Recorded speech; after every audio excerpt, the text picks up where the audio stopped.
సత్యసాయి వాహినులు మానవాళి ఉద్ధరణకై సాయి భగవానుని దివ్య హస్తాల నుండి జాలువారిన ఆధ్యాత్మిక సాహితీ సౌరభాలు.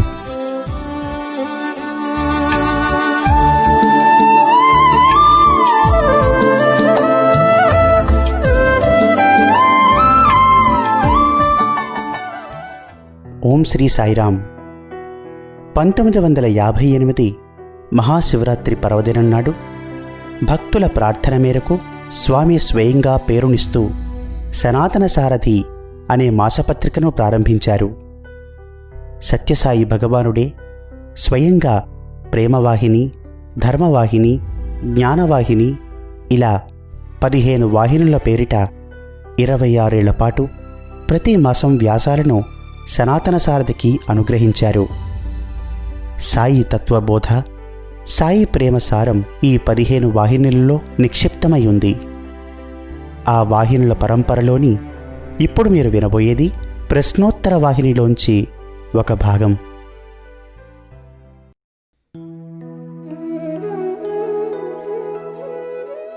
ప్రకరణము 6. మోక్షము ప్రతిబంధకములు. ఇట్టి ముముక్షువులకు 3 ప్రతిబంధకములు కలవని అందురే. అవి ఏవి? భూత, వర్తమాన, భావి ప్రతిబంధకములు. భూత ప్రతిబంధకమనగానేమి? గడిచిన విషయములను మరల మనసుకు తెప్పించుకొనుట. వర్తమాన ప్రతిబంధకమనగానేమి? ఇది 1 కాక 4 ప్రతిబంధకములుగా ఉన్నవి.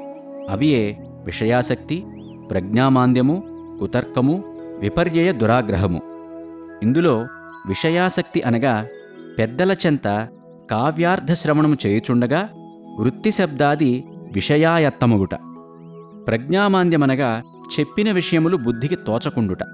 కుతర్కమనగా పెద్దల వాక్యములకు విపరీతముగా అర్థము తీయుట. విపర్యయ దురాగ్రహమనగా సర్వుల కంటే నేనే గొప్పయని, తనది తప్పైనను సరియని సమర్థించుకొను దుష్టబుద్ధి. ఇక భావి ప్రతిబంధకమనగానేమి?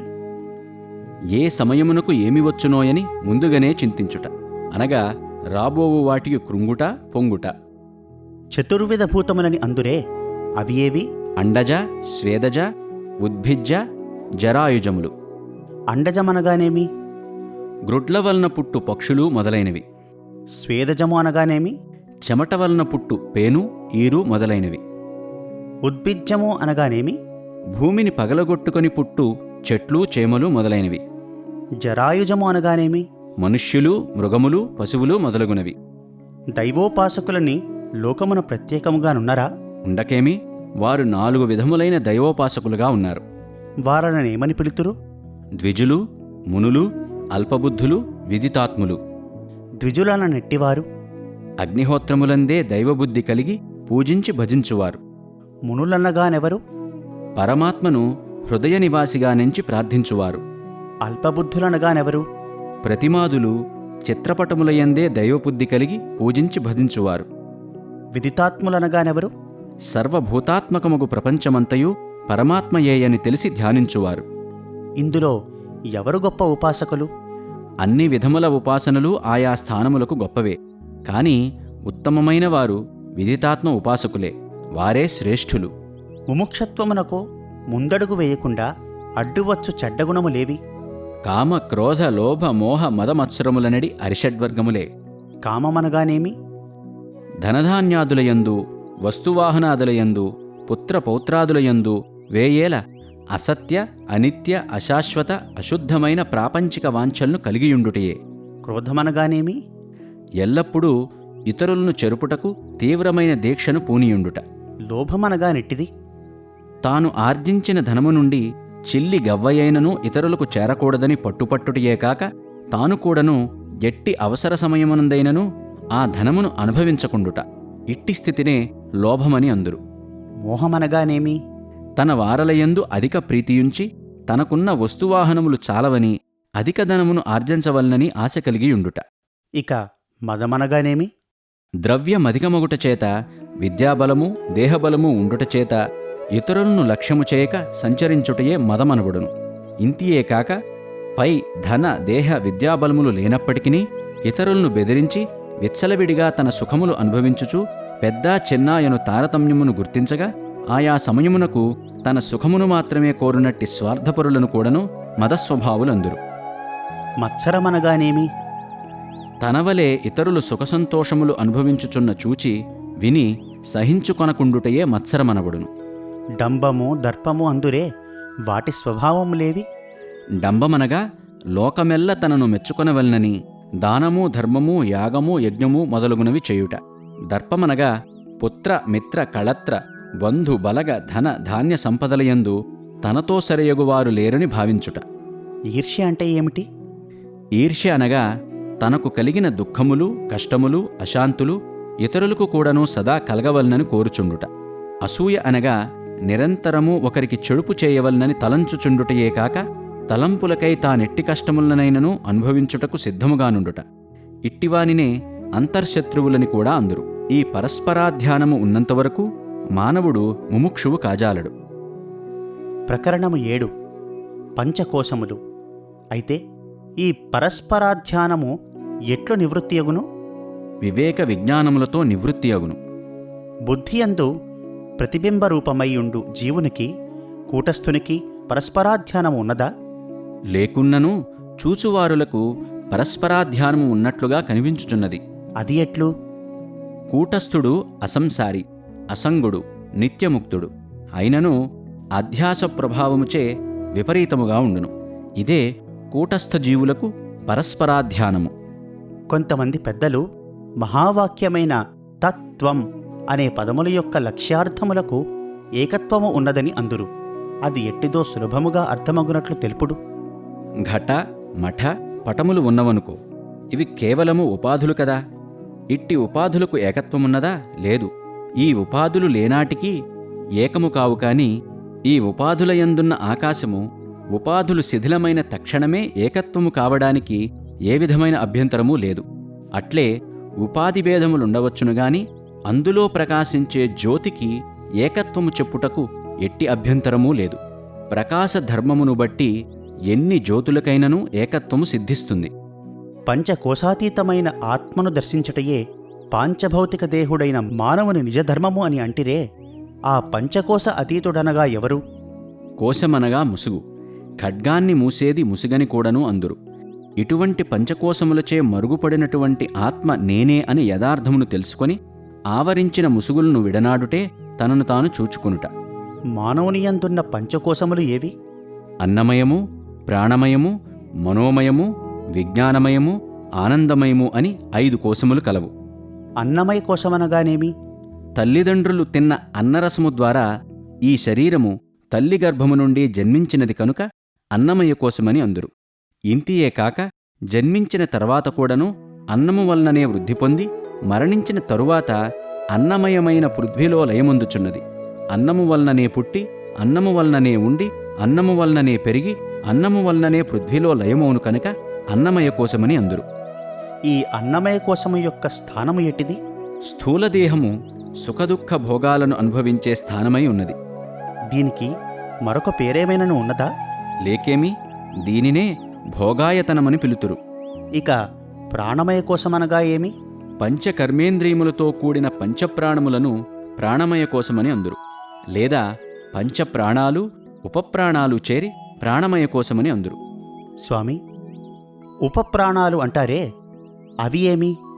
నాగ, కూర్మ, కృకర, దేవదత్త, ధనుంజయాలని ఉపప్రాణముల పేర్లు కలవు. ఇవి చేయు పనులేవి? ఒక్కొక్కదాని గూర్చి తెలుపుడు. నాగవాయువు త్రేపులను కలిగించును. కూర్మవాయువు వలన రెప్పపాటు సంభవించును. కృకరవాయువు వలన తుమ్ములు వచ్చును. దేవదత్త వాయువు వలన ఆవులింతలు కలుగును. ధనంజయ వాయువు శరీరమంతటి నుండి దేహమును స్థూలముగా చేయును. అంతేకాదు, దేహము మరణించిన తర్వాత కూడా దేహములో నిల్చియుండి కళేబరాన్ని ఉబికించును. ఇట్లు పంచప్రాణములు ఉపప్రాణములు కలిసి ప్రాణమయ కోశమనబడును. ఇక మనోమయ కోశమనగానేమి?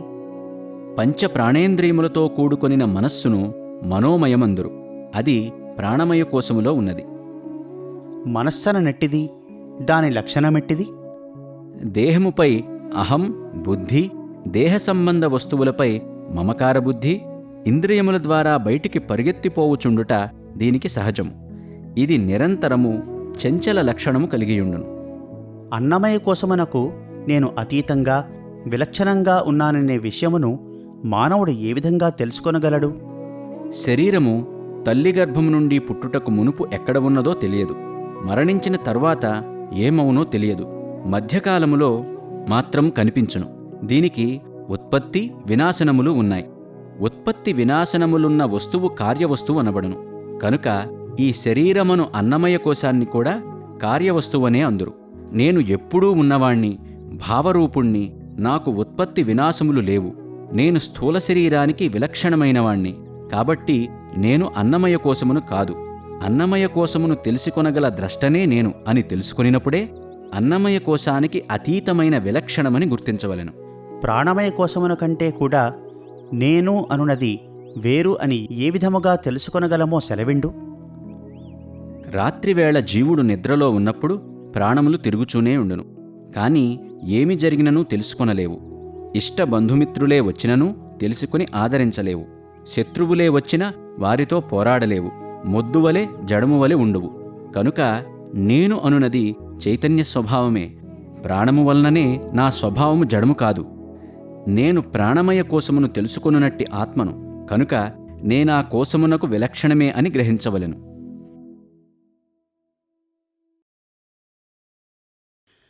ప్రకరణము 8.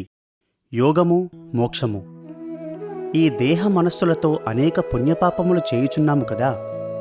వీటి ప్రతిఫలములైన సుఖదుఖములకు నేను అనువాడు కర్త భోక్తా కాడా? ఏనాటికినీ కాదు. క్రియావంతునే కర్తయని అందురు. క్రియ వికారయుక్తమై ఉండును. కాబట్టి కర్త కూడాను వికారికాక తప్పదు. నేను అనునతడు నిర్వికారి. అతడు కూటస్థుడగుట వలన క్రియకు ఆశ్రయుడు కాడు. పుణ్యపాప రూపక్రియలకు కర్త కాడు. కర్తృత్వము అంతఃకరణ ధర్మము. ఆ ధర్మమును పురస్కరించుకునే కర్త భోక్త ఇన్ని విధముల తోచుచున్నాడు. అట్లయినా ఈ లోకమునకు రావటము, పరలోకమునకు పోవటము, ఇట్టి లోకాంతర గమనాగమనాలు నా ధర్మములు కావని ఏ విధముగా తెలుసుకొనగలము? అంతఃకరణము అనగా లింగదేహము పరిచ్ఛిన్నమైనది. ప్రారబ్ధకర్మము యొక్క వేగముతో ఆ లింగదేహమునకు గమనాగమనములు సంభవించును. కాని ఆకాశము వలె వ్యాపకుడు అసంగుడు అయిన నాకు ఈ లోకానికి రావటము, పరలోకానికి పోవటము అనే గమనాగమన ధర్మములు లేవు అని తెలుసుకోవలెను. ఇట్లుండగా మోక్షమును పొందుటకు ఏది కారణము? విజ్ఞానమే కారణము. కొందరు మహనీయులు యోగము కారణమందురే, అది నిజమేనా? అదియును నిజమే. ఒక స్థానమునకు 2 మార్గములున్నట్లు యోగజ్ఞానములు రెండునూ మోక్షమునకు మార్గములే. ఇందులో ఏది ప్రధానమైనటువంటిది? రెండునూ ప్రధానమే. రెండునూ గమ్యము చేర్చునవే. కాని 2 మార్గముల యందునూ ఒకే పర్యాయము నడుచుట ఎట్టివారికైననూ కష్టమే. వారి వారి సంస్కారముననుసరించి యోగమార్గమున కొందరు, జ్ఞానమార్గమున కొందరు సాధనలు సల్పుదురు. భవబంధముల నుండి వేరుచేయుటే రెండింటి యొక్క స్వభావము. యోగము వలన జ్ఞానము దొరుకునా, జ్ఞానము వలన యోగము దొరుకునా? యోగము వలన జ్ఞానము దొరుకును. కనుక యోగజ్ఞానము వలన మోక్షము సులభముగా పొందవచ్చుననుట సరియైన విషయము. యోగము చేయు పని ఏమి? దాని ప్రయోజనమేమి? యోగము అగ్ని వంటిది. అందువలననే యోగాగ్ని అని కూడాను అందురు. అది సమస్త పాపములను దహించివేయును. దానివలన అంతఃకరణములు శుద్ధి అగును. అట్టి అంతఃకరణ పరిశుద్ధము వలన జ్ఞానముద్భవించును. జ్ఞానజ్యోతి వలన అజ్ఞానాంధకారము తొలగి మోక్షము లభించును. యోగమునకు అంతటి శక్తి సామర్థ్యములు కలవా? కలవాయందువేళ కలవు. ఎంతటి జ్ఞానికైనను విరాగికైనను ఎంతటి మేధావికైనను సకలేంద్రియములను జయించిన తరువాతనే వాడు మోక్షార్హుడగును. లేకున్నా కానేరడు. పైవారలు యోగాభ్యాసము లేక పాపరహితులు కాలేరు. పాపరహితులు కాక అంతఃకరణము శుద్ధము కాలేదు. అంతఃకరణ శుద్ధి లేనివానికి జ్ఞానము లభించదు. జ్ఞానము లభించక మోక్షము లభించదు. కనుక యోగము అన్నింటికీ ఆధారమై ఉన్నది. స్వామి, ఈ విషయమునే పామరులకు కూడాను అర్థమగునటులా చిన్న చిన్న ఉపమానములతో సెలవిత్తురా? పెనుగాలి వీచుచున్నప్పుడు ఎటువంటి వాడైనను నిరావరణంగా దీపమును వెలిగించుటకు వీలగునా? అలాగుననే విషయదోషముల చేత చిత్తచాంచల్యముండిన జ్ఞానజ్యోతిని వెలిగింప ఎవరికి సాధ్యమగును? యోగము చేయు పని ఏమి? సకల వాసనలను సకల వృత్తులను నశింపజేసి మనస్సును అణగద్రొక్కును. ప్రకరణము 9. జ్ఞానము మరియు యోగము. జ్ఞానము చేయు పని ఏమి? ఆత్మస్వరూపమును అనగా స్వస్వరూప సందర్శనము కలిగించును. యోగము లేని వాని స్థితి ఎట్టిది? కుంటివానితో సమానము. జ్ఞానము లేని వాని స్థితి ఎట్టిది? గ్రుడ్డివానితో సమానము. యోగము సకల దోషములను నశింపజేయునని అంటిరే, అది ఎట్లు?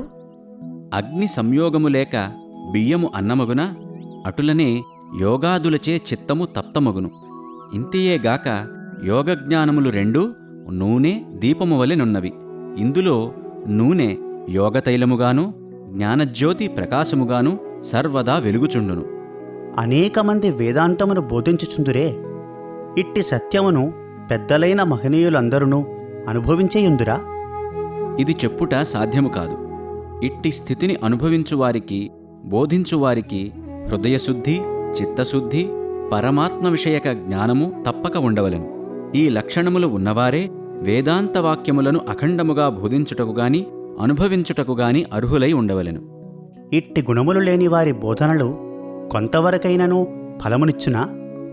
బాగుగా ఆకలిగొని బాధపడుచుండువానికి వివిధములగు షడ్రసములతో చేరిన పంచభక్ష పరమాన్నాదుల వర్ణనలు ఆ ఆకలిని ఏమాత్రమూ ఎట్లు తీర్చలేవో, అటులనే అనుష్ఠానము లేని వేదాంతబోధయు ఆసక్తి లేని శ్రవణము నిష్ప్రయోజనమగును. విషయ విరక్తి లేని వేదాంతము వినుటకు ఇంపైన చిలక పలుకుల వంటిది. హృదయమున ఆసక్తి లేక వినగోరువారు ఆడంబర వ్యక్తులని తలంచవలయును. తమరు సెలవిచ్చినట్లు చిత్త హృదయ శుద్ధి, పరమాత్మ విషయక జ్ఞానము ప్రధానమైనప్పుడు ఈ పాంచభౌతిక శరీర సాధనలు చేసే ఫలమేమి? స్వస్వరూప జ్ఞానమొక్కటి నుండినా చాలును కదా? పిచ్చివాడా, నదిని దాటవలెనన్న చుక్కాని ప్రధానము. పడవ భద్రత లేకున్నా ప్రయాణము ఎట్లు జరుగును?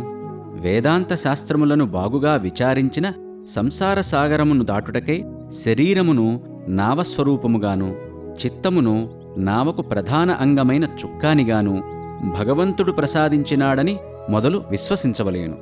ఆ నావకు స్వస్వరూప జ్ఞానమే చుక్కాని.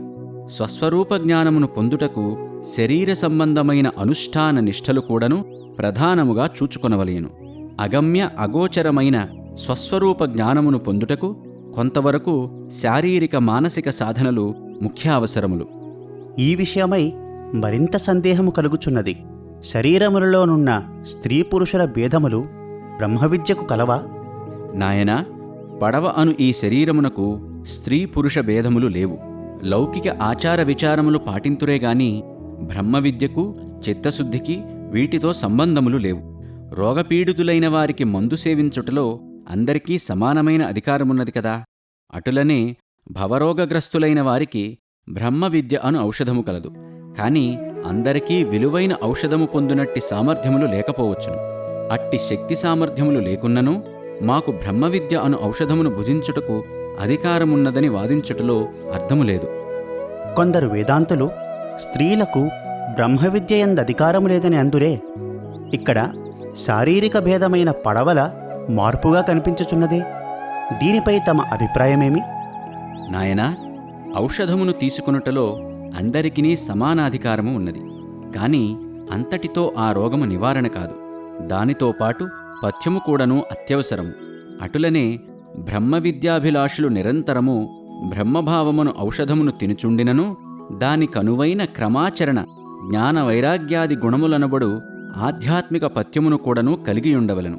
స్త్రీలు ఇంతటి కఠిన క్రమాచరణలను పథ్యమును సక్రమముగా పాటింపలేరని వారి దౌర్బల్యమును తెలుసుకొని వారి క్షేమమును కోరే ఇట్టి ఔషధమును వారు భుజించుట కరుహులు కారని తెలిపియుండవచ్చును.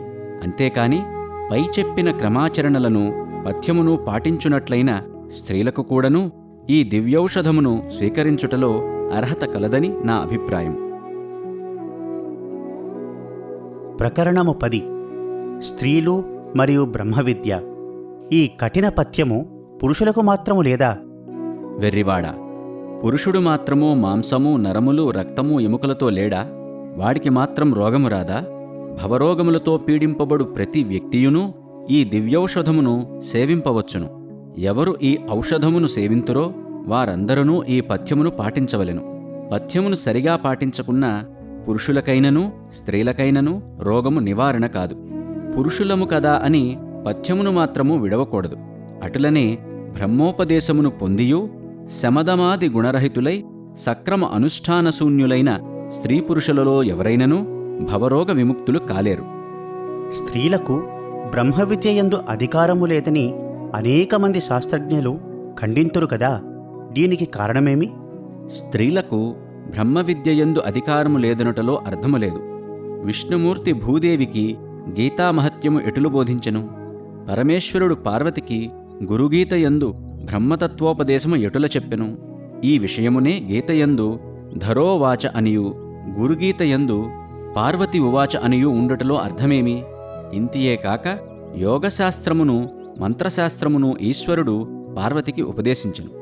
బృహదారణ్యకోపనిషత్తునందు యజ్ఞవల్క్యుడు మైత్రేయికి బ్రహ్మ విద్యోపదేశము చేసినట్ల అందరికీ విదితమే. దీనిని బట్టి స్త్రీలకు అధికారమున్నదో లేదో నీవే యోచించుకునుము. మరికొందరు స్త్రీలకు బ్రహ్మచర్యమునందు సన్యాసమునందు అధికారము లేదని అందురే, అది సత్యమా?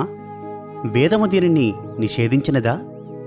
వేదము కర్మకాండమనియు జ్ఞానకాండమనియు 2 విభాగములతో కూడియున్నది.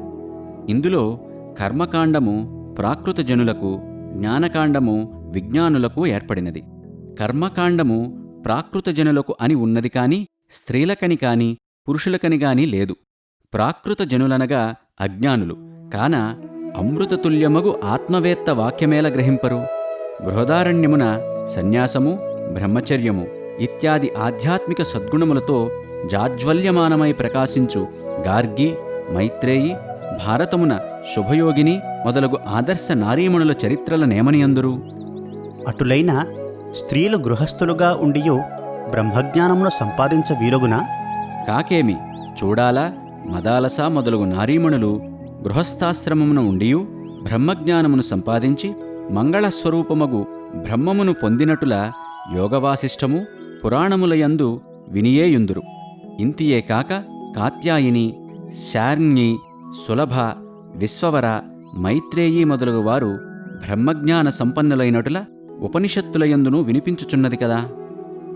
స్త్రీలయందు గృహస్థులుగా ఉండి బ్రహ్మజ్ఞానమును పొందిన, సన్యాసము నుండి బ్రహ్మజ్ఞానమును పొందిన, వానప్రస్థము నుండి బ్రహ్మజ్ఞానమును పొందిన, బ్రహ్మచర్యము నుండి బ్రహ్మజ్ఞానమును పొందిన నారీమణులు ఎవరైనను కలరా?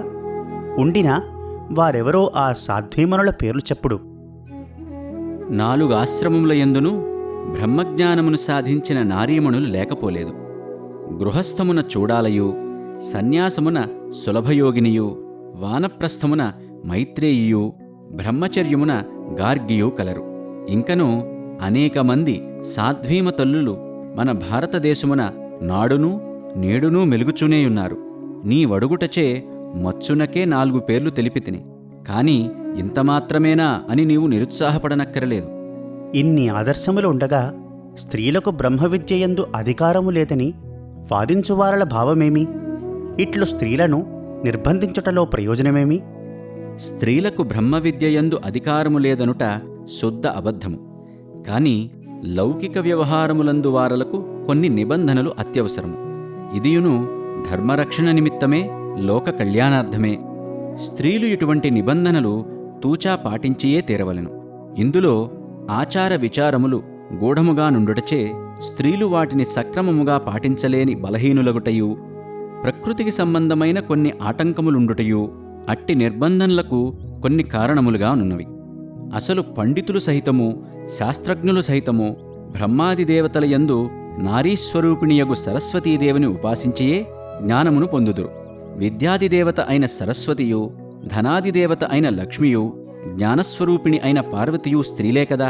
వేయేల లోకమునందు ఎవరికైనను స్త్రీలకు జాబులు వ్రాయినప్పుడు కూడాను లక్ష్మీ సమానురాలైన అని సంబోధించుట పరిపాటే కదా. మాతాపిత, గౌరీశంకర, లక్ష్మీనారాయణ, సీతారామ, రాధాకృష్ణ ఇత్యాది స్త్రీవాచక పదములు ప్రయుక్తములై ఉన్నవి. కాన స్త్రీలకు ఇందులో ఎంత గౌరవస్థానము కలదో గుర్తించవలెను. స్త్రీ పురుషులను భేదమును మిథ్యాజ్ఞానమందురా లేక ఆత్మజ్ఞానమందురా?